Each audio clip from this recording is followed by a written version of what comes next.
ब्रेकनंतर आपलं पुन्हा एकदा स्वागत। एक मोठी बातमी, राज्यात नवीन शैक्षणिक वर्षाची लगबग सुरू झाली असली तरी विदर्भातील वाढत्या तापमानाचा पारा हा पाहता शिक्षण संचालनालयानं मोठा निर्णय घेतलेला आहे। विदर्भातील सर्व प्राथमिक, माध्यमिक आणि उच्च माध्यमिक शाळा आता 15 जून ऐवजी 22 जून 2026 पासून सुरू होतील असं अधिकृत परिपत्रक माध्यमिक आणि उच्च माध्यमिकचे शिक्षण संचालक डॉक्टर महेश पालकर आणि प्राथमिक शिक्षण संचालक शरद गोसावी यांच्या स्वाक्षरीनं जारी करण्यात आलेले आहेत। विदर्भात सध्या कमालीची उष्णतेची लाट सुरू असून नागपूर आणि आसपासच्या परिसरामध्ये कमाल तापमान 41 ते 42 डिग्रीच्या आसपास नोंदवलं जातंय। काही दिवसांपूर्वी ब्रह्मपुरी आणि इतर जिल्ह्यांमध्ये पारा 46 अंशांपर्यंत पोहोचला होता।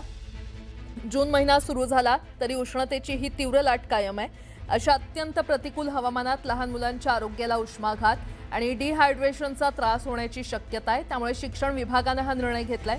दरम्यान विदर्भ वगळता राज्यातील शाळा 15 जून पासूनच सुरू होणार आहेत।